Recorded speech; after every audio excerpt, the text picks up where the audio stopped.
กุศลสวดพระอภิธรรมพระครูอุปถัมภ์ศาสนคุณพดุงนันทโกอดีตเจ้าอาวาสวัดป่าแพ่งอายุ93ปีพรรษา72วันที่21ถึง25กุมภาพันธ์พุทธศักราช2566เวลา 11 นาฬิกาถวายพระทหารเพลแด่พระภิกษุสามเณรเวลา 19:30 นาทีแสดงพระธรรมเทศนาสวดพระอภิธรรมวันปีศพวันที่26กุมภาพันธ์พุทธศักราช2566เวลา 9:30 นาทีแสดงพระธรรมเทศนาเวลา 10 นาฬิกาพระสงฆ์สวดพุทธมนต์ธรรมนิยามถวายปัจจัยทายธรรมกรวดน้ำรับพรเวลา 11 นาฬิกาถวายพระตาหารเพลเป็นเสร็จพิธีก็เป็นข่าวสารการประชาสัมพันธ์ร่วมงานนี้โดยพร้อมเพรียงกัน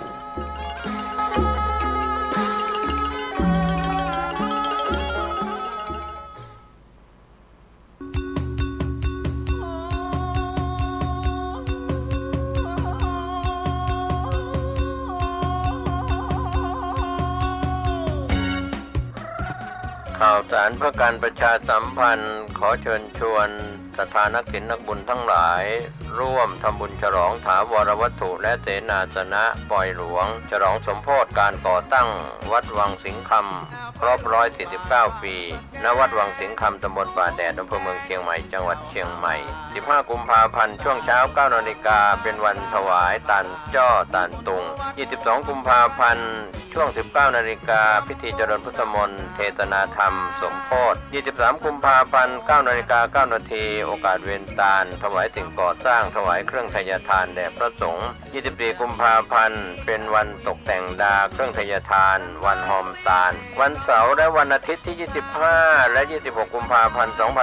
2566ตั้งแต่เวลา 9 นาฬิกาเป็นต้นไปคณะศรัทธาวัดวังสิงห์คำและหัววัดต่างๆแห่เครื่องทายทานเข้าร่วมทำบุญในโอกาสนี้ก็เชิญชวนศรัทธาสาธุชนร่วมทำบุญรับเป็นเจ้าภาพสังฆทานถวายพระมหาเถรานุเถระที่นิมนต์มาเจริญพุทธมนต์สังฆทานถวายหัววัดและขอเชิญชวนทุกท่านร่วมงานและร่วมทำบุญในครั้งนี้โดยทั่วกันติดต่อบริจาคร่วมทำบุญได้ที่วัดวังสิงห์คำ081-783-6540ได้ทุกวันก็เป็นงานบุญงานกุศลฉลองถาวรวัตถุและเสนาสนะปล่อยหลวงฉลองสมโภชการก่อตั้งวัดวังสิงห์คำครบรอบ149 ปีณวัดวังสิงห์คำตำบลป่าแดดอำเภอเมืองเชียงใหม่จังหวัดเชียงใหม่15กุมภาพันธ์ถึง26กุมภาพันธ์ขอเชิญท่านร่วมงานบุญนี้โดยพร้อมเพรียงกันลุงแดงเป็นเจ้าอาวาสสร้างโบสถ์สร้างวิหารศาลาบาทนิมนต์หัววัดโฮมทำบุญประจำปีรำวงนำนา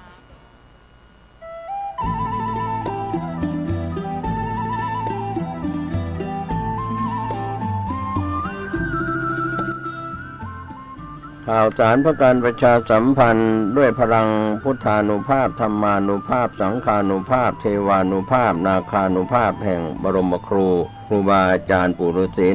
108เจ้าภาพสร้างหล่อปั้นพระพุทธรูปพระเจ้าทันใจโดยมีคุณแม่ชีพจนาพรวิศรีวรพัฒน์นางสาวสุนทรีวิศรีปัตย์นางสาวยานทัศน์วิศรีปัตย์พร้อมครอบครัววิศรีวรพัฒน์ครอบครัววิศรีปัตย์เชิญร่วมเป็นเจ้าภาพหล่อปั้นบรรจุหัวใจนามพระพุทธรูปพระพุทธสถิตพจนาพรวันอาทิตย์ที่7พฤษภาคมพุทธศักราช2566พิธีเริ่มเวลา 9:09 นาทีร่วมสร้างบุญได้ตั้งแต่วันนี้เป็นต้นไปติดต่อสอบถามร่วมบุญได้ที่พระครูสถิตธุราธรเจ้าอาวาสวัดสันขยอมอำเภอสันทรายจังหวัดเชียงใหม่0806849835และที่พระครูประหลัดกิติพงศ์กิติโสพโนด็อกเตอร์ผู้ช่วยเจ้าอาวาสวัดสันขยอม0962629694เชิญท่านร่วมบุญร่วมกุศลในคราวครั้งนี้โดยพร้อมเพรียงกัน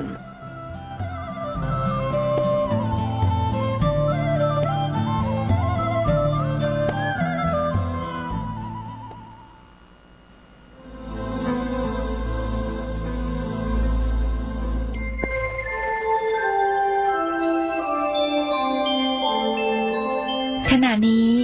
ท่านกำลังฟังสถานีวิทยุกระจายเสียง FM 104.5 เมกะเฮิรตซ์กุมภาพันธ์พระพุทธศักราช 2566 รายการคดีโลกคดีธรรมมาพบกับท่านผู้ฟังเป็นปกติทุกวันจันทร์ถึงวันศุกร์และวันเสาร์อาทิตย์ทางสถานีวิทยุแห่งนี้ท่านสามารถดาวน์โหลดแอปพลิเคชันวิทยุพุทธศาสนาทั่วไทย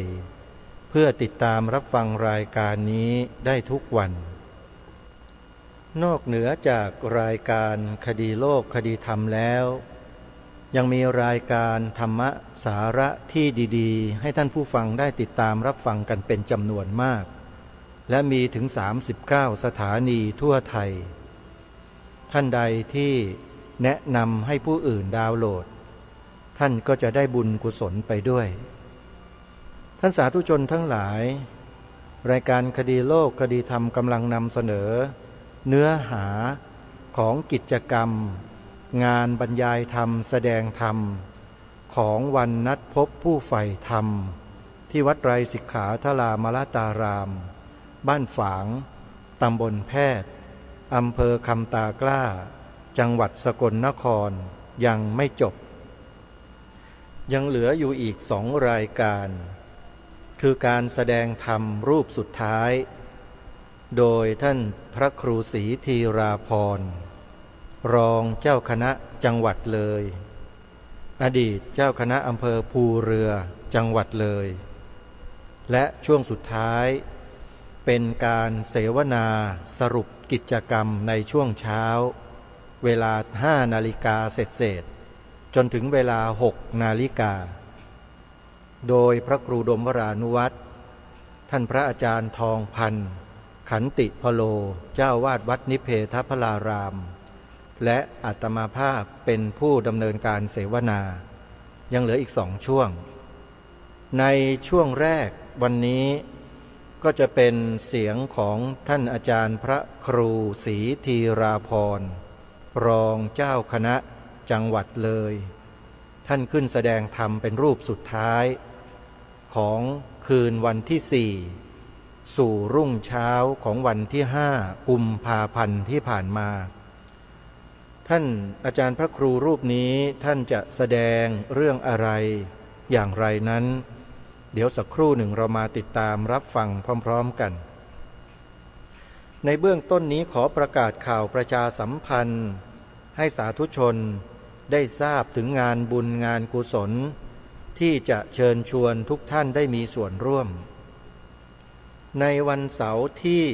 11และวันที่12วันอาทิตย์เดือนมีนาคมที่จะถึงนี้มีงานบุญประเพณีแบบโบราณสำคัญให้ทุกท่านได้สัมผัสและก็ได้เข้ามามีส่วนร่วมนั่นก็คืองานไหว้ครูประกำช้างซึ่งเป็นประเพณีแบบโบราณดั้งเดิม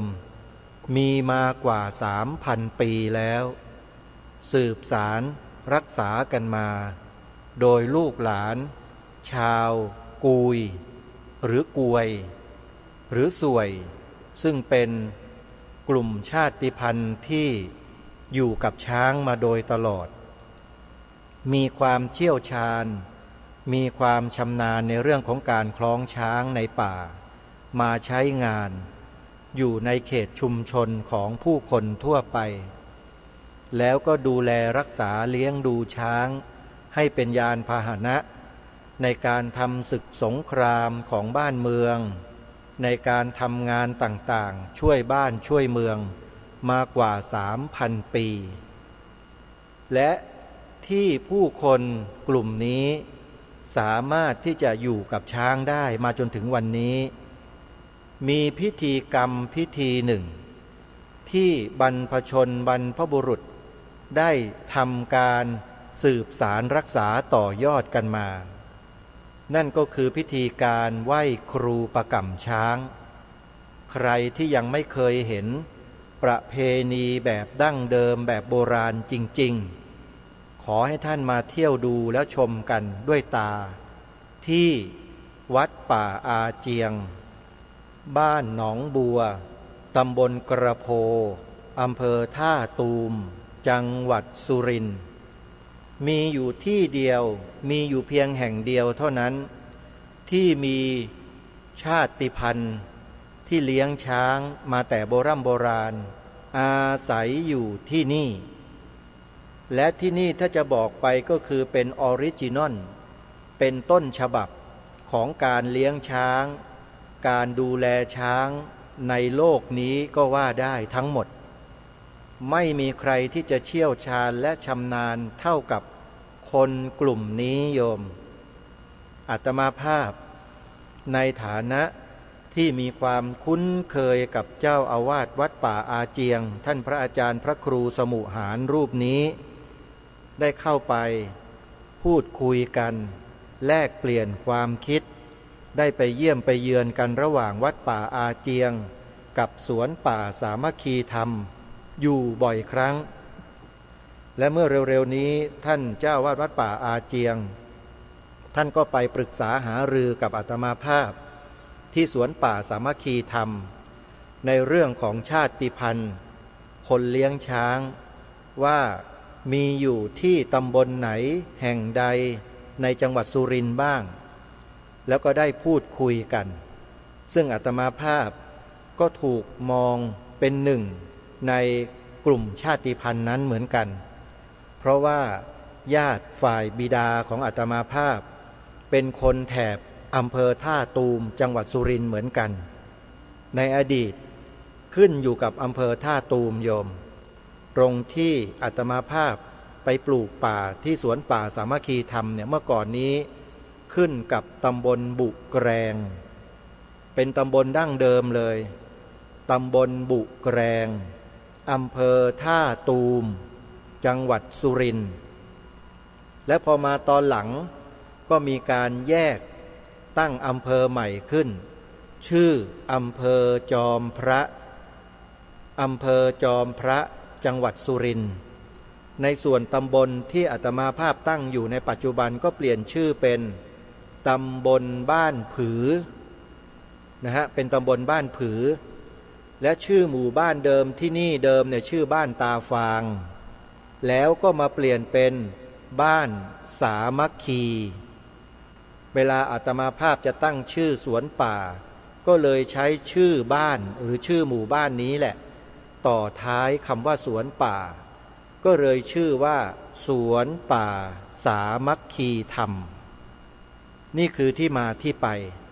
และท่านเจ้าวาดวัดป่าอาเจียงท่านก็มีความเลื่อมใสมีใจศรัทธาเป็นการส่วนตัวกับอาตมาภาพอยู่แล้วยิ่งมารู้ว่าเป็นเชื้อสายชาติพันธุ์เดียวกันด้วยแล้วเนี่ยมันก็เลยลงตัวทุกอย่างอาตมาภาพก็เลยได้รับนิมนต์ให้ไปร่วมงานนี้ด้วยงานไหว้ครูประกำช้างโยมหาดูได้ยากมากๆแล้ว1 ปีก็มีเพียงครั้งเดียวเท่านั้นเป็นพิธีจริงๆทำกันจริงๆเป็นของจริงของแท้โยมต้องมาดูที่นี่ที่เดียวในโลกคือวัดป่าอาเจียง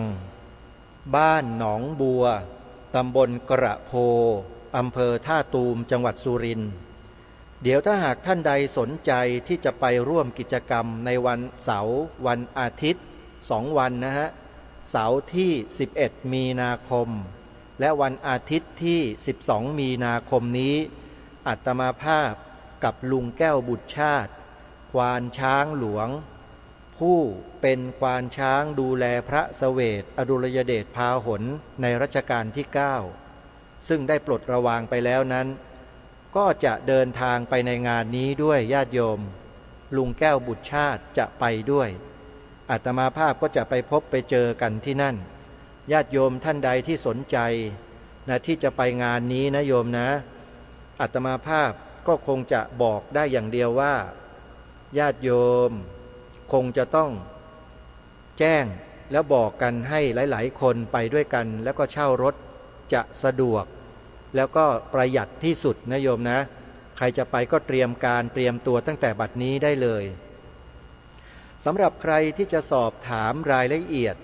ที่วัดป่าอาเจียง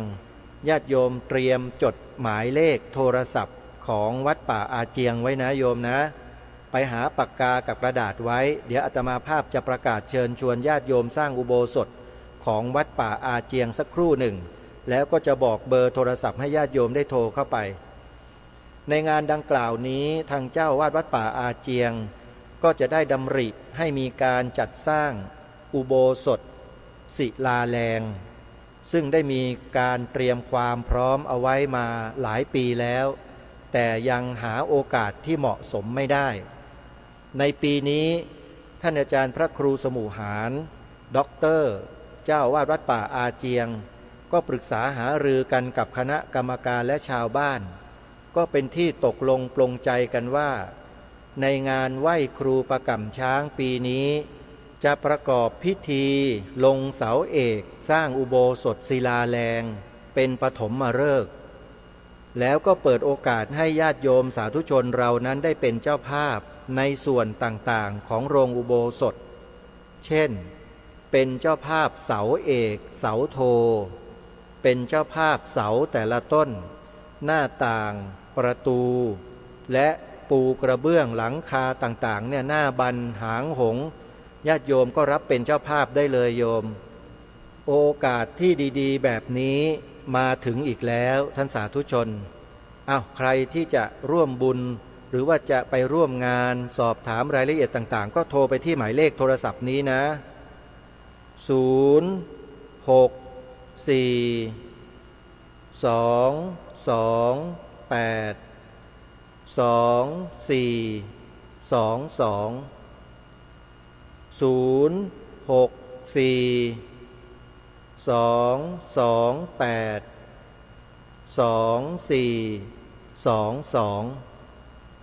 นะเป็นเบอร์โทรศัพท์ของเจ้าอาวาสวัดป่าอาเจียงนะโยมนะ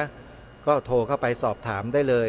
จะร่วมกันเป็นเจ้าภาพเสาเอกเสาโทเสารองอุโบสถหรือจะเป็นก้อนศิลาแรงก้อนละเท่านั้นเท่านี้หลังคาอุโบสถหน้าบันช่อฟ้าใบราคาหางหงปูกระเบื้องทำอะไรก็แล้วแต่ต้องการจะร่วมบุญส่วนไหนก็ขอเชิญได้แต่ที่แน่ๆก็คืออย่าลืมใครที่สะดวกไปร่วมงานกันที่วัดป่าอาเจียง 11-12 มีนาคมศกนี้เอาล่ะญาติโยมสาธุชนในช่วงนี้เดี๋ยวเราไปฟังธรรมบรรยายหรือการแสดงธรรมของท่านอาจารย์พระครูศรีธีราภรณ์ในงานวันนัดพบผู้ใฝ่ธรรมที่วัดไตรสิกขาทรามราตารามกันแล้วพอใกล้หมดเวลาเดี๋ยวเราจะตัดสัญญาณมาสรุปกันช่วงท้ายต่อไป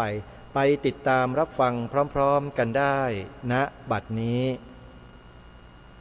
นะโมตัสสะภะคะวะโตอะระหะโตสัมมาสัมพุทธัสสะนะโมตัสสะภะคะวะโตอะระหะโตสัมมาสัมพุทธัสสะนะโมตัสสะภะคะวะโตอะระหะโตสัมมาสัมพุทธัสสะกายโยประโภชนันติวิทิตวาสังสาเรสุขติจะทุกขติจะอิตระวาโสติชานิตวาติขอความนอบน้อมจงมีแด่พระผู้มีพระภาคเจ้าผู้รู้ผู้ตื่นผู้เบิกบานพร้อมทั้งพระธรรมเรื่องชี้นำทางพ้นทุกข์และพระสงฆ์ผู้ประพฤติตามพระธรรมวินัยจนหมดปัญหาสิ้นทุกข์แล้วนั้นด้วยเสียงกล่าวถวายความเคารพพระเถรานุเถระซึ่งในที่นี้มีท่านพระอาจารย์สมภพโชติปัญโยผู้เป็นประธานสงฆ์ขอโอกาสครูบาอาจารย์เพื่อปรารภธรรมเจริญพรท่านสาธุชนผู้มีกุศลจิตคิดนำตนออกจากบ้านมาร่วมงานบรรพบญาติธรรมนะบรรนัดพบญาติธรรมที่วัดไตรสิกขาแห่งนี้ เบื้องต้นอาตมาถือโอกาสบอกว่าเพื่อไม่ให้เป็นบาปพอฟังเสียงแล้วโยมหลายท่านบอกว่าสภาพทั้งสี่กับสิมานามูอยู่บอกนะที่จริงว่าจะไม่มาเพราะว่าสภาพอากาศก่อนหน้านั้นมันเปลี่ยนแต่ทีนี้เมื่อวานนี่วันก่อนหนักกว่านี้วันนี้ไม่หนักเท่าไหร่ก็เลยว่าเอาถ้ามาก็ให้ได้เห็นหน้าถ้ามันพูดไม่ได้ก็จะบอกตามตรงถ้าโทรบอกเดี๋ยวจะไม่เชื่อหาว่านี้งานแล้วก็ตามฟังอาจารย์สมภพที่ท่านป่วยตั้งแต่แรกว่าถ้าจะรอให้โรคมันหายกลัวว่าจะตายก่อนจะไม่ได้ทำงานหลังๆมาเนี่ยท่านลองฟังนะเทปแต่ละอันที่ท่านบันทึกเอาไว้ทำจนร่างกายพังนะแต่ว่าก็เป็นผลดีถ้าวันนั้นไม่ทำแล้วนอนกว่าจะให้มันหายวันนี้ก็ยังไม่หายอีกแต่ว่าท่านทำเอาไว้แล้วมันตกมาถึงเรานะตกมาถึงเราแล้วมันก็ได้กำลังใจส่วนหนึ่งเพราะนั้นเบื้องต้นเนี่ยต้องถือโอกาสอนุโมทนากับครูบาอาจารย์ผู้ที่คิดงานนำพาเพื่อจะให้เกิดเป็นงานอย่างนี้เกิดขึ้นซึ่งทำไม่ได้ง่ายเลยทำไม่ได้ง่ายเมื่อเรามองอยู่ในจำนวนนี้จะบอกว่าจริงมีจำนวนเยอะก็จริงอยู่แต่เมื่อไปเทียบกับคนแล้วเนี่ยเอาว่าในจังหวัดหนึ่งเนี่ยมีคนเท่าไหร่คนประมาณ 7-8 แสนได้คน1,000คิดว่าใน100,000ได้กี่คนนะใน100,000 คนได้กี่คนออกมาถ้าคิดอย่างเงี้ยแล้วก็คนที่มาก็ไม่ใช่ว่าอยู่ดีๆแล้วจะได้มานะใช่ไหมโยมต้องฝึกก่อนแล้วไปมันจะได้อะไรถ้าคิดอย่างเงี้ยก็เลิกเลยแต่เท่าที่อาตมาฟัง YouTube นะคือพูดเรื่องความหลังก่อนเพราะว่าตอนบวชอาตมาจะบวชก่อนท่านพระอาจารย์สมภพอาจารย์สมภพท่านบวชปี 2528อาตมาบวช 2525ตอนนั้นก็ยังไม่รู้เรื่องมีโยมเข้ามาถามว่าอาจารย์เคยฟังอาจารย์สมภพไหมตอนหลังนะบอกไม่เคยฟังเขามีวิทยุฟังแต่เราไม่มีวิทยุเราก็เอาวิทยุไปเปิดเลย ทีนี้ พอตอนหลังมาเนี่ยก็เลยได้ฟังพอฟังเนี่ยไปฟังตอนนั้นยังเที่ยวปริวาสอยู่เลยเที่ยวปริวาสอยู่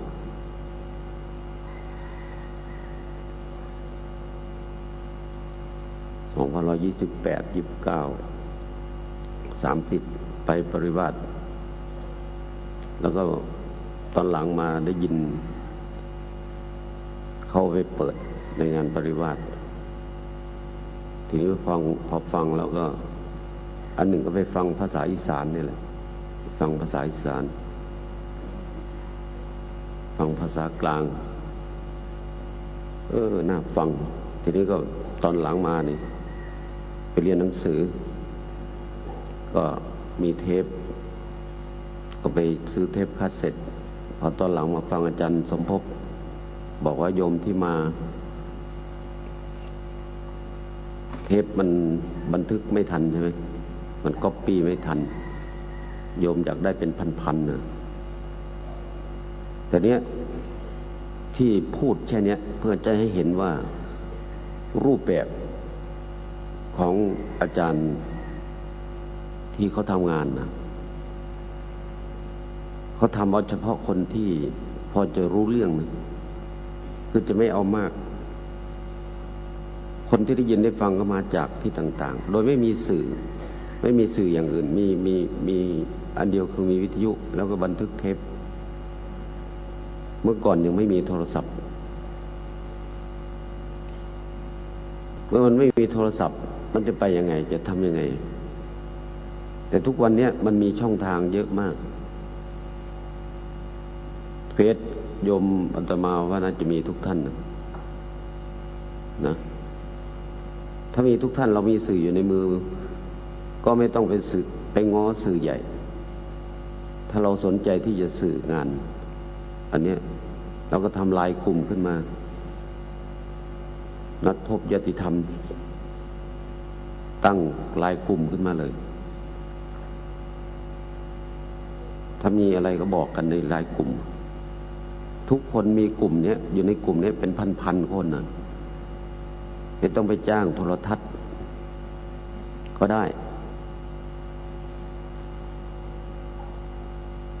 เมื่อเป็นอย่างนี้มันก็จะประหยัดกว่าที่เราจะไปทำสื่อใหญ่ใช่ไหมเฟซด้วย YouTube ด้วยอย่างอาตมาเนี่ยถือว่าเป็นลูกศิษย์หรือเหมือนพระอาจารย์พระครูดมว่าจะเป็นลูกหาฟังทุกวันก่อนที่จะมาที่นี่ก็ฟังเรื่องที่ท่านอาจารย์พระครูปลัดณรงค์ฤทธิ์อุปลักขิโตที่ท่านพูดไปแล้วพูดถึงเรื่องกษัตริย์กับพระพุทธศาสนาอาตมาก็ฟังมาแล้วอาตมาก็ฟังแล้วโอ้ยไม่รู้ท่านไปอ่านยังไงคือคนเก่งเนาะคนเก่งแต่ที่ท่านเล่าว่าคนจีนนะอยากจะถามปัญหาพระมหาปรริญญา9 ประโยคแกก็ตอบไม่ได้พออาจารย์สมภพไปเขาบอกอยากถามปัญหามาเลยไปเรียนอะไรมาบอกไม่ได้เรียนอะไรมาหรอกเรียนพระไตรปิฎกนะนักธรรมก็ไม่ได้ก็เรียนก็ไม่ได้บอกอาจารย์ไม่ต้องเรียนอาจารย์จบด็อกเตอร์มาแล้วมาตั้งแต่ชาติที่แล้วตอนนี้ไม่ต้องเรียนอะไรพูดอย่างเดียวให้เขาฟังอย่างนี้ซึ่งมันจะหาคนแบบนั้นนะหาไม่ได้แต่ที่นี่เราเนี่ยเพื่อจะมาฟังเลยมาเอากลิ่นอายแล้วตอนที่อาตมาไม่รู้ว่าไอ้ YouTube มันใครทำไม่รู้แต่ว่าเขาเอาขึ้นไปปะหน้าในหน้า YouTube ไว้ว่าวันนัดพบญาติธรรม 1-7 กุมภาพันธ์ 2566แล้วก็เอาเสียงมาใส่ก็นั่งฟัง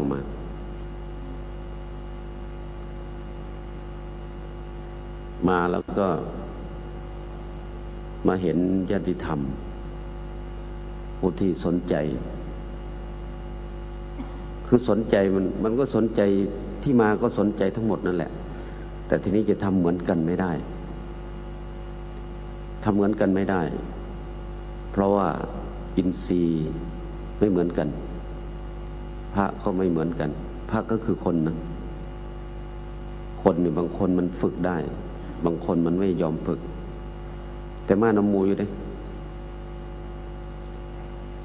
ว่าเราอยากให้มันเห็นภาพบอกสั่งลูกสั่งหลานยังดีแม่สิไปปฏิบัติทำน้ำเพลินไปฟังเทศสอดแจ้งมาฟังสองกันหาวบอกนอนหลับไปโอ้ยให้นอนคนเดิมเมยตื่นขึ้นมาพันเทศจะกันมอสิจบแล้วโอ้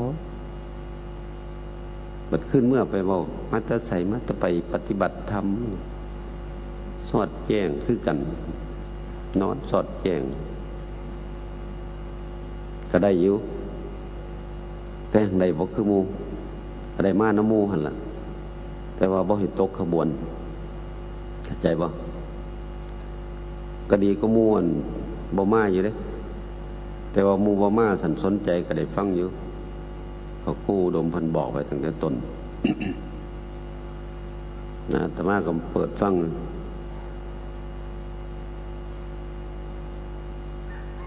เพราะฉะนั้นไอ้เวลาเฮามาแล้วเนี่ยหาลังเทื่อมันก็บ่ได้ดอกเฮ็ดจังได๋ก็บ่ได้นะอาตมาก็ฟังก็อยากได้คือเพิ่นแต่ก็บ่ได้คือเพิ่นแต่ให้ได้นำเพิ่นจักน้อยเห็นบ่ระบาดนี้อาตมาก็เลยหาลังเทื่อก็เป็นตาสั่งไม่ออกเฮาถามไป อันที่เว้าสิเว้าภาษาบ้านๆนะเว้าภาษาบ้านผู้ใดบ่อยู่บ้านก็แล้วแต่มันสิอยู่สวรรค์ก็แล้วแต่ บอกให้คนบ้านๆเข้าใจอันเฮาถามว่าเดี๋ยวออกเฮ็ดบุญแล้วเนี่ยอยากไปไสหนึ่งอยากเกิดคือเก่าสองอยากเกิดดีกว่าเก่าหรือสิเอาแบบไหนหรืออยากไปสวรรค์ขลาดตอบบ่อยากเกิดนะโอ้ยอันบ่มีหู หมายความว่าเขาถามเจ้าของบัดกระโดดไปทั้งอื่นเพิ่นปานเพิ่นสิไปพ้นบ่อยากเกิดว่าซั่นว่ามาปฏิบัติธรรมแอดแลบ2 มื้อนึงบ่อยากเกิดบัดผู้เพิ่นเทศจนเป็นอัมพาตเพิ่นยังบ่ทันได้ไปอันนั้นอยู่ของมา2 มื้อเฮ็ดให้ใหญ่บ่อยากเกิดสร้างหลาย คือมันคนบ้านๆนะแม่ว่าโอ้โหว่าจังสิเฮ็ดมันภาษาเพ่งเขาว่าเมื่อคำสิเว้าโหสิว่าจังได๋ยังว่าท่านเข้าใจเจ้าของไอ้คำว่าอันบ่อยากเกิดอันหมายคำว่าอยากไปนิพพานเพิ่นว่าซั่นจะว่าอยู่ไสนิพพานเพิ่นนั่นก็เลยว่าท่านเข้าใจบัดนี้เห็นพระกู้ดมเพิ่นติดต่อหลายเที่ยวนะก็เบิ่งสภาพของ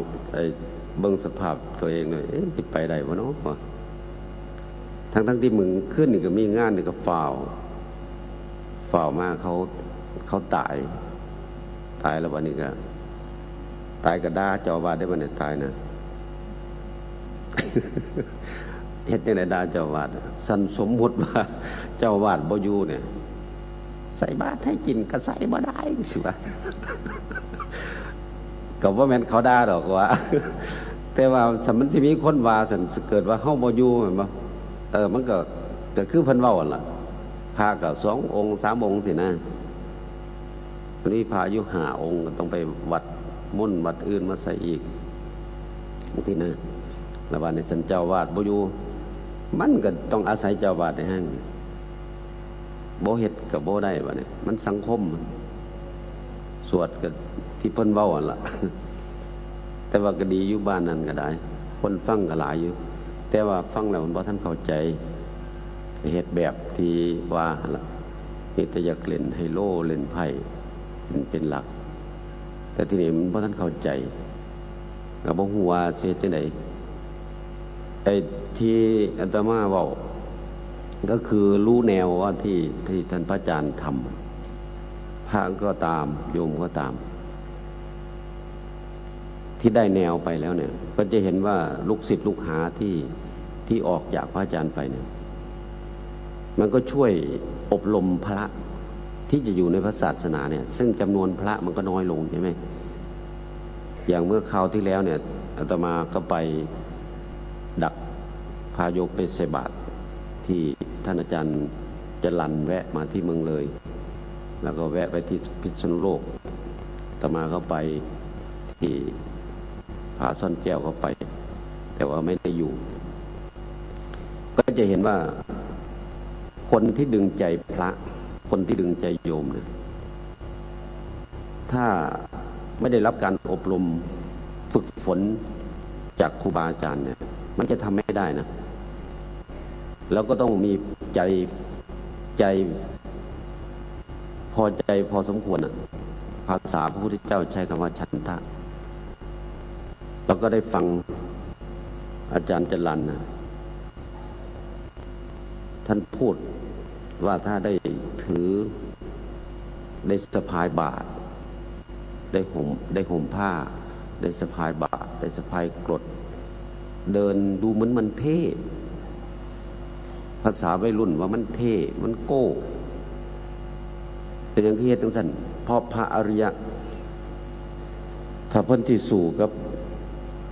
ทหารที่อันเนี้ยเขาสู่กับอริราชศัตรูแต่คู่มือเนี่ยสงครามระหว่างประเทศ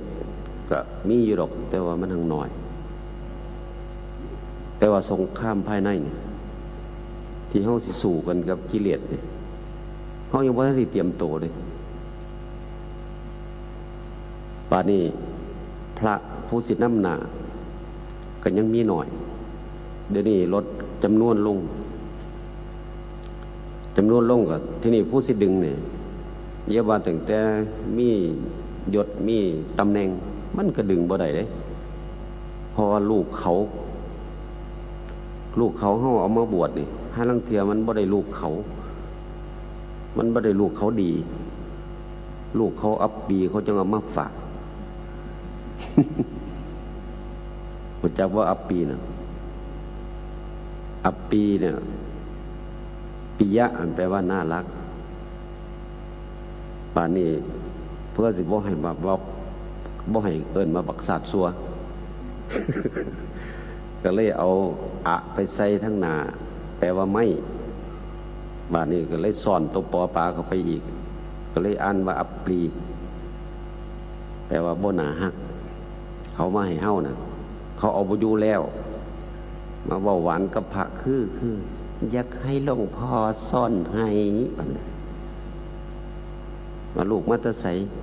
ลูกไปเมียงนอกปะนะจะเที่ยวฮ่องกง กลับมามันยักล้างสวยมันว่าบ่หมดก็มาขอนอยู่ในหันละแต่ทีเดียวมันแก่ว่าท่านได้อันนี้พื้นฐานนี่นะพื้นฐานที่ได้หัวกะทิดีๆคือเขาขัดที่เขาเข้ามหาวิทยาลัยเนี่ยยังว่าท่านปานนั้นเด้ไอ้หมูดีก็มีอยู่บ่แม่นบ่มีแต่หังบ่หลายแต่บัดนี้สภาพแบบเนี้ยมันหลายบัดนี้อาตมาเชื่อว่าหลายท่านที่มันมีความทุกข์เนี่ยเขาอยากจะแก้เรื่องนี้แต่ทีนี้มันแก้ไม่ได้มันแก้ยังไม่จบก็อยากจะเอาตัวเองเนี่ย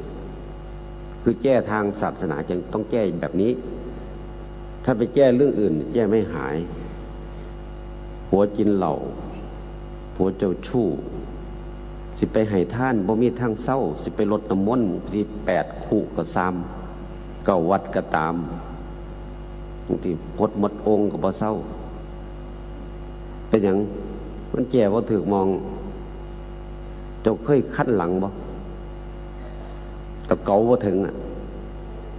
เอาเกามองนี่ให้แน่พ่อนะอย่ามาอีกอย่ามาพี่ทั้งพี่ เราให้เห็นภาพมันเกาว่าถูกมองมันบ่เศร้าเข้าใจปะเนี่ยผัวกินเหล้าไปลดน้ำมนต์มาอย่างอยากให้หลวงพ่อเฮ็ดน้ำมนต์หายเป็นอย่าง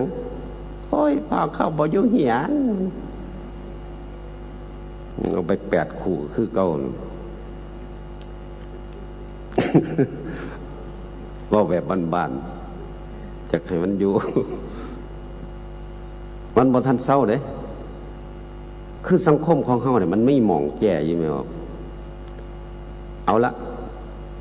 นะอาตมายกภาษาบาลีขึ้นว่ากาโยปะโพ ชนันติอิทิตวาแปลว่าทราบว่า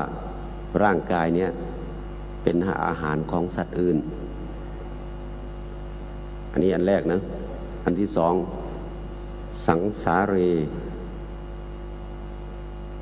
สุขติจะทุกขติจะอิตระวาโสติ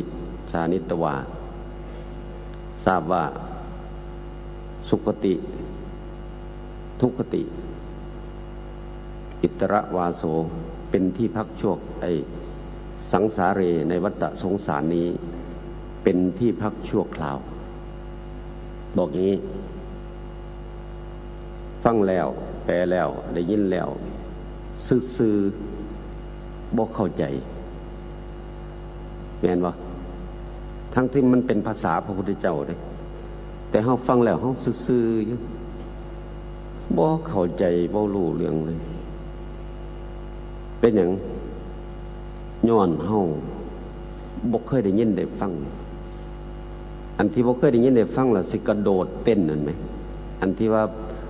ท่านเฮ็ดบุญแล้วอยากเกิดคือเก่าหรือว่าจะเกิดดีก็เก่าถามซ้ำเนี่ยกระโดดไว้วะนะอยากไปนิพพานโอ้ยยังว่าท่านหูจักฝ่าจักหมอกอยู่ มันหมายความว่าจังได๋หมายความว่าร่างกายที่เฮาเกิดมาเนี่ยทุกคนมีร่างกายทุกคนมีร่างกายแต่ร่างกายนี้มันจะเป็นอาหารของสัตว์อื่นตอนที่กายกับใจมันอยู่น้ำกันเนี่ยมันก็ยังมีแนวแทรกแนวแซงอยู่ได้บางคนเป็นโรคเป็นภัยรักษาบ่หายได้เป็นยุคสั้นล่ะอาตมาจำได้ว่าตั้งแต่ตอนอายุ15-16 ปีไปอยู่น้ำโยมหนึ่งโอ้ยผัวก็ดีเลยแต่ว่าต่อมาผัวตายก่อนเมียนี่3 มื้อดี4 มื้อไข่ภาษาไทยบ้านมันเลี้ยงปันปูกีหังบ่ตายแต่ว่าผัวตายก่อนเท่าเดือนนี้ว่าท่านตายแต่หังป่วยอยู่หั่นละบ่เศร้าแต่ว่ามีเงินอยู่ได้แต่หังรักษาบ่หายเพราะว่าตายแต่ว่าผู้บางคนบ่พันพอข้าวตายเป็นอย่างคือเป็นท่านเพราะกรรมมันเฮ็ดมาแบบนั้นแล้วบัดนี้ ถ้าเป็นอาหารของสัตว์อื่นก็คือเมื่อก่อนเนี่ยมันยังไม่มีการจัดการบริหารเหมือนทุกวันนี้มันมีอะไรมีเมนเผาศพมีป่าช้าเป็นที่เป็นทางเมื่อก่อนก็ไปตามไร่ตามนาตามสวนที่ไหนที่มันมีป่ามีอะไรก็มีป่าชุมชนเป็นป่าช้าก็ยังดีหน่อยแต่ถ้ามันเป็นทุ่งเป็นท่าก็ไปตามหัวไร่ปลายนานั่นแหละก็ฝังก็เผาถ้าฝังแล้วก็จะมีหนอนเกิดขึ้นในที่นั้นแหละนั่นเป็นอาหารของสัตว์อื่นในเรื่องอย่างเงี้ยร่างกายเนี่ยบอกง่ายๆว่ามันสิตายนะบอกง่ายๆว่ามันสิตายแล้วตอนมันสิตายเนี่ยแล้วเฮาเกิดมาแล้วเนี่ยเฮามาอยู่ในสุคติคือเป็นคนเนี่ยแล้วก็เฮาก็เห็นทุกขติก็คือเดรัจฉานเพิ่นก็เลยบอกว่าอิตรัสสะวาโสวาโสแปลว่าที่อยู่อิตระแปลว่าชั่วคราวในวัฏสงสารเนี่ยมันเป็นที่อยู่ชั่วคราวถ้าเป็นที่อยู่ชั่วคราวลองสมมุติว่าทุกท่านที่มาที่เนี่ยกำลังเดินทางบนเครื่องบินนะโดยสารเครื่องบินไปจะไปประเทศที่2ประเทศที่3กันแล้วแต่ว่ามันไปพักอยู่กำลังจะรอขึ้นต่อไปใหม่ต่อเครื่องไปที่ประเทศอื่นใหม่แต่ตอนนี้พักอยู่ที่นี่ก่อนถามเนี่ยสันเอกสารบ่พร้อมสิได้ไปนำเขาบ่เอาละ มันมาอยู่ในประเทศนี้แล้วแต่ว่าสิต่อไปประเทศอื่นวะเนี่ยเป็นที่พักชั่วคราวจะต่อไปประเทศอื่นถ้าเอกสารไม่พร้อมที่จะเดินทางไปประเทศนั้นๆน่ะจะไปได้ไหมมีพาสปอร์ตหรือเปล่ามีวีซ่าหรือเปล่ามีเงินเช่าโรงแรมหรือเปล่ามีคนนำทางไหมภาษาเป็นหรือเปล่าสารพัดเด้จะมีคนมารับไหมโอ้ไปไม่ได้อะอาตมาว่าไปไม่ได้อย่างที่ท่านพระอาจารย์สมภพท่านพูดเรื่องไปต่างประเทศเพราะท่านรู้ภาษาเด้ไปที่ไหนพูดได้อย่างนั้นอันนั้นไปคนเดียวก็ไปได้อย่างที่ท่านบอกว่าถ้าเกิดมาเป็นคนไม่เคยลำบากขนาดนี้ที่ไปเทศต่างประเทศไปเครื่องบินที่เขาจะให้ไปลำนั้นมันไม่มีแล้วไปเครื่องบินเมย์จะไปติดต่อยังไงเอาอาตมาฟังแล้วโอ้ยเหมือนปัญญาจะเป็นเฮาตายอยู่หั่นน่ะบ่ได้ไปน้ำเพิ่นฟังเพิ่นเว้าแล้วโอ้ยอาจารย์มหานิธิบ่ที่ไปน้ำเพิ่นเฒ่าโอ้ยอาจารย์เลี้ยงโตนผมนะผมยังเฒ่ายังเท่าไหร่ว่าอยากกินน้ำก็ไปซื้อบ่เป็นบัดนี้ฟังคนเว้าแล้วโอ้ยจะเป็นกูเป็นคนเป็นไปคือเพิ่นกูตายแต่คืออยู่ในใจแน่แช่สิย่างสิไปมองนั่นก็ไปบ่ถึกแล้วเนี่ยคือเฮาวันบ่มีหม่องทางสิไปเราเสียใจนี่ยังสิมีคนจูงคนนำพาเฮานะถ้าสมมติว่าเอาละพาสปอร์ตก็มีแล้ววีซ่าก็มีแล้วเงินก็มีแล้ววันนี้ไปจองตั๋วจังได๋บัดนี้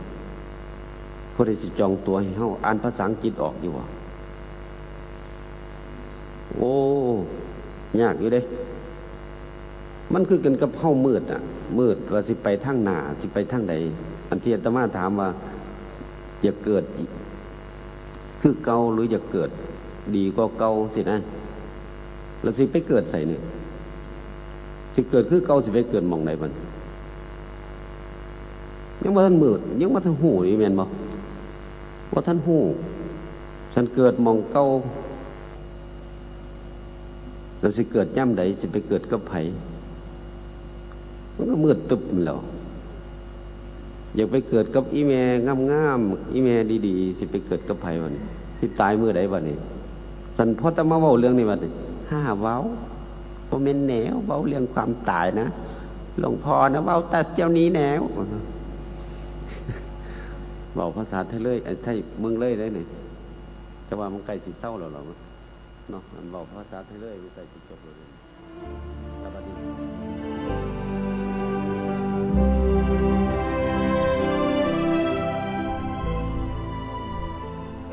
ท่านสาธุชนผู้ฟังทุกท่าน เวลาของรายการ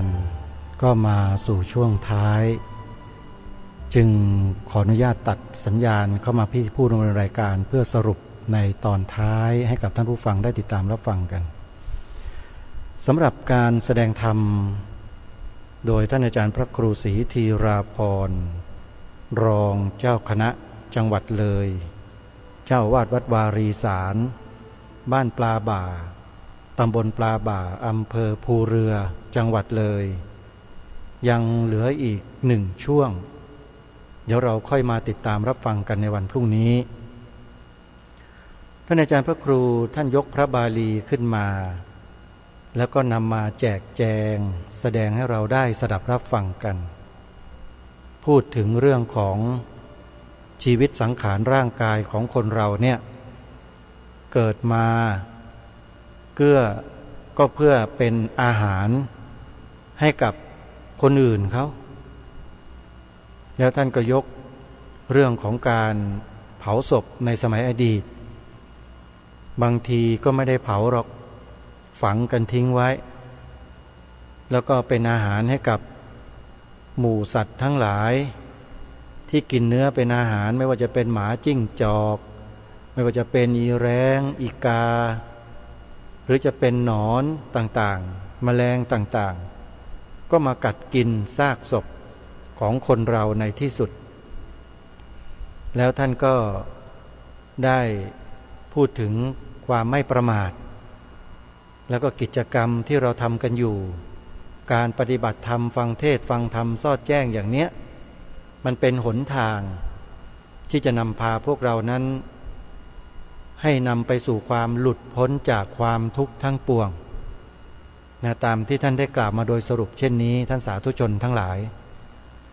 และอีกสิ่งหนึ่งที่ท่านพูดถึงก็คือเรื่องของผลงานที่ท่านพระอาจารย์สมภพโชติปัญโยท่านได้สร้างไว้ทำไว้ถึงแม้ว่าสังขารร่างกายท่านจะไม่เอื้ออำนวยหนูในช่วงแรกๆถ้าหากท่านจะนอนเฉยๆท่านก็สามารถนอนพักรักษาอาการป่วยของท่านได้แต่จะหายหรือไม่หายนั้นท่านไม่ทราบแต่ท่านพระอาจารย์สมภพไม่ยอมหยุดพักรักษาตัวท่านยังคงแสดงธรรมไปจนกระทั่งวาระสุดท้ายของสังขารก็คือสังขารไม่สามารถดำเนินการอะไรได้แล้วนั่นแหละคือวันหยุดของท่านอย่างแท้จริงแต่ไม่ได้หมายความว่าท่านพระอาจารย์สมภพท่านสิ้นมรณภาพไปแล้วไม่ใช่นะสังขารของท่านทำงานไม่ได้แล้วโยมเป็นผู้ทุพพลภาพพูดไม่ได้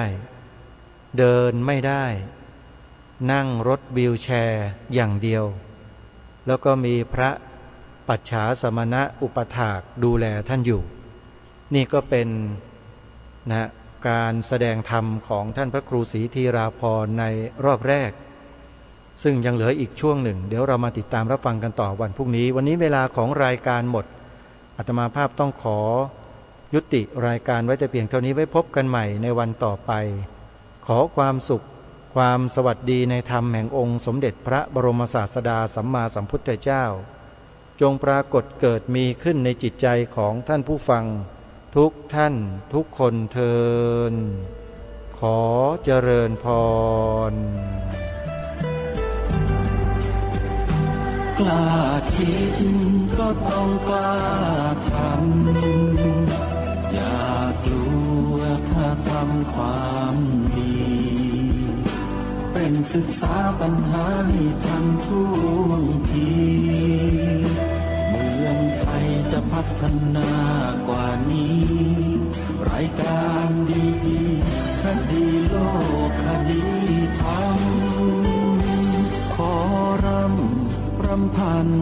บรรยายความคิดเครื่องหมายแห่งสีทั้งสามงามถนัดขาวคือบริสุทธิ์สีสวัสดิ์หมายพระไตรรัตน์และธรรมะคุ้ม